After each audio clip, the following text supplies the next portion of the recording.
The night was heavy with rain. It wasn't just rain, it was the kind that drowned out even one's heartbeat, that blurred every streetlight into a trembling haze. Sam stood by her window, watching the world dissolve in gray. She had been restless all evening, a feeling she couldn't name gnawing quietly in her chest. Her phone lay silent on the table, but her mind was anything but calm. Then it rang. Once, twice. And when she finally picked up, her fingers trembled. "Are you too, Sam?" a man's voice asked, urgent and hoarse. "Lee has been in an accident. He's in critical condition. We're taking him to the Central Hospital." The words didn't sink in right away. For a heartbeat, her mind refused to believe them. But as the man repeated the sentence, reality cracked open and everything inside her went cold. The phone slipped from her hand. She stood frozen, her breath shallow, her world collapsing into a single name echoing in her head: Lee. He was the man who once made her laugh in the rain, who stood beside her when everyone else turned away. And though time had pulled them apart, though pride and distance had kept her from calling him, she had never stopped thinking about him. Now, he was fighting for his life and she didn't know if she'd ever see him again. The roads were slippery, the night unforgiving, but Sam didn't care. She grabbed her coat and ran into the storm. The rain struck her face like shards of glass, but she didn't stop. Her sandals splashed through puddles, her breath came in ragged gasps. Every step was a prayer, every heartbeat a cry. Please, let him live. Just let him live. When she reached the hospital, her hair clung to her skin, her hands were trembling, and her lips whispered his name over and over. Lee, where is he? The nurse looked at her with pity. Emergency room, 3rd floor. He lost a lot of blood. Sam's knees weakened, but she forced herself forward, her heart pounding so hard it hurt. Each corridor felt endless, the fluorescent lights buzzing like ghosts. When she finally saw the red emergency sign glowing at the end of the hallway, she stopped, tears mixing with the rain still dripping from her hair. Behind those doors, Lee was fighting for his life, and she could do nothing but wait. Sam sat motionless on the cold metal bench outside the ICU, her hands clasped tightly together, as if her whole world depended on that grip. The sterile scent of antiseptic filled the hallway, sharp and heartless. The rhythmic beeping of machines coming from inside was the only sound that reminded her Lee was still fighting, still breathing. Through the glass window, she saw him. Lee lay pale and still, his body covered in wires and tubes. The strong soldier who once held her hand now looked fragile, as if a single breath could take him away. Her lips trembled. This can't be him, she thought. This isn't the man who used to smile at me under the orange sunlight, teasing me for drinking coffee too sweet. Her vision blurred as memories flooded back. Lee standing by the riverbank, his hands in his pockets, telling her that one day he would return from his mission and build her a house by the sea. Lee laughing when she burned the rice for the 3rd time and saying, "Even burnt rice tastes good when you're here." Lee brushing his thumb across her forehead, whispering, "You worry too much," to Sam. "Nothing can take me away from you." But life had done exactly that. She pressed her palm against the glass, her tears finally breaking free. "You liar," she whispered, her voice shaking. "You said you'd come back. You promised me." The doctor appeared quietly beside her, his expression grave but gentle. "He's still unconscious," he said. "The next 24 hours are critical. We've done everything we can. Now, it depends on him." Sam nodded faintly, her heart sinking like a stone. The doctor left, and she remained there, staring at Lee through the thin layer of glass that separated life from loss. Hours passed, and the night grew deeper. The nurses came and went, but Sam never moved. She wrapped her hands around her belly, the small, fragile life growing inside her, and whispered, "Lee, our child needs you. I need you. Please, don't leave us like this." The night stretched endlessly, and the hospital corridor was silent except for the faint hum of machines. Sam refused to leave. Her body was tired, her eyes swollen from crying, yet her heart refused to rest. She sat close to Lee's bed now, her hand resting gently on his. His skin was cold, but she could still feel the faint pulse beneath it, fragile, but there. The pale hospital light illuminated his face. The man who once smiled under the golden sunsets now looked distant, almost unreal. His lips were dry, his breathing shallow. Sam reached out, brushing a strand of hair from his forehead. "Lee," she whispered, her voice trembling. "Do you remember the promise you made to me? You said you'd come back, that we'd raise our child together." A tear slipped down her cheek and fell onto his hand. "You can't break that promise," she continued softly, her words trembling with love and pain. "You can't leave me alone in this world. Not now, not like this." The monitors beeped steadily, almost as if answering her. Then, suddenly, she felt it, the faintest twitch beneath her fingers. Her heart stopped. "Lee," she gasped, leaning closer. She thought she might have imagined it, that her exhaustion was playing cruel tricks on her. But then his fingers moved again, weak, trembling, but real. Her tears fell freely now. "Lee, it's me, Sam. I'm here," she cried out, her voice breaking into laughter and sobs all at once.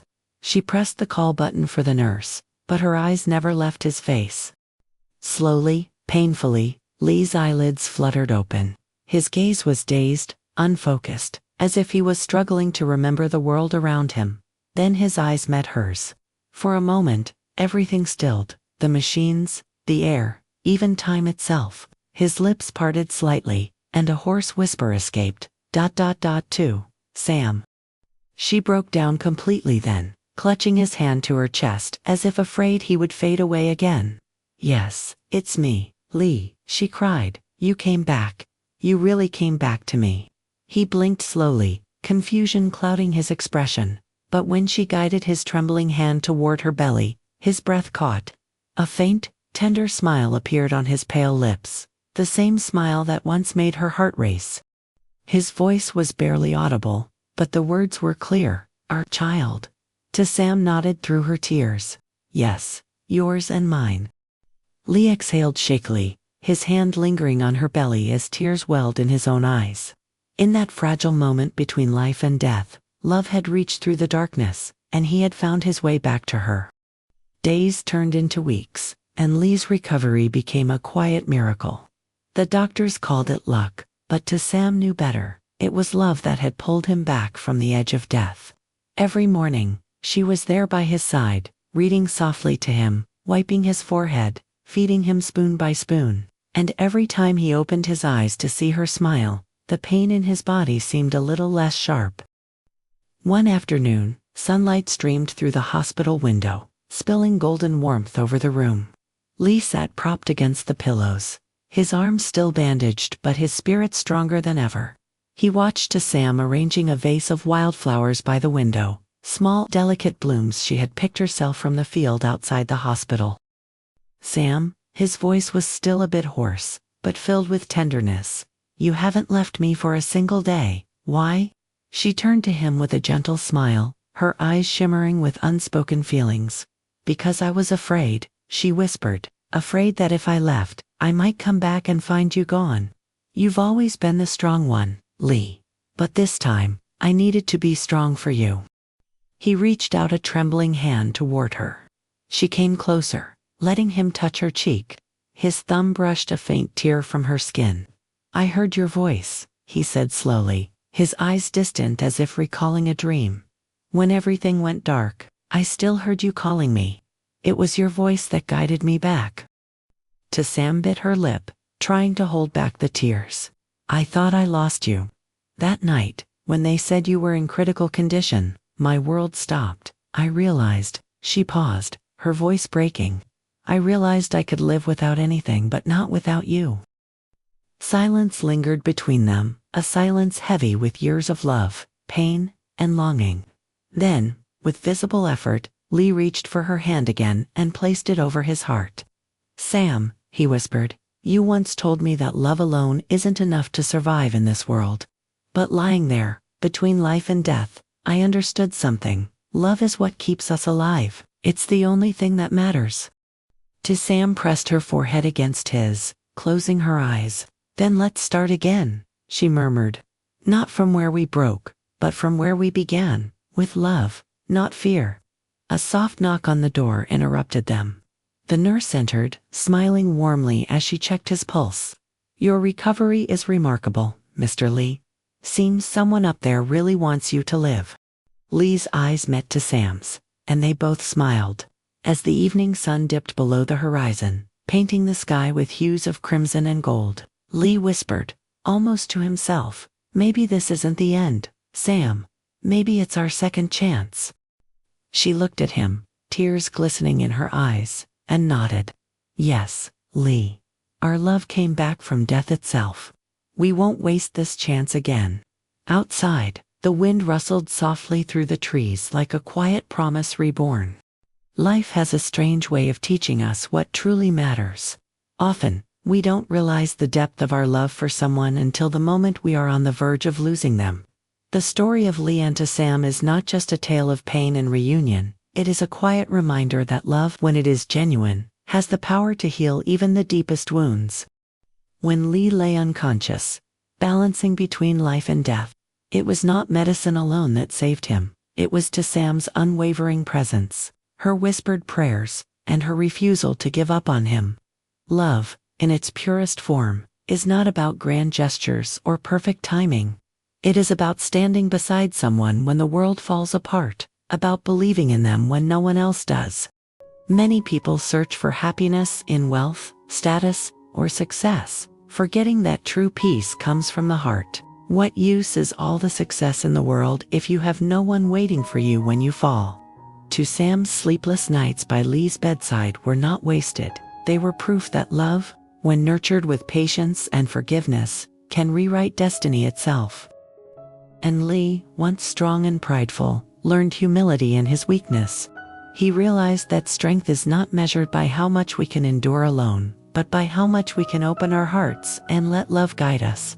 In his darkest hour, he understood that love is not a weakness, it is life's greatest source of courage.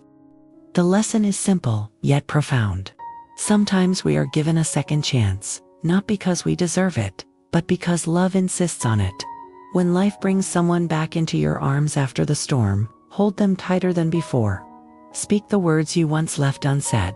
Forgive, not because forgetting is easy, but because healing is impossible without forgiveness. Love is fragile, yet it is also the most resilient force in the universe. It can break, but it can also be rebuilt, stronger, purer, and truer than before. So if you ever find yourself at the edge of loss, remember Lee and Sam's story. Love does not end when hearts are broken.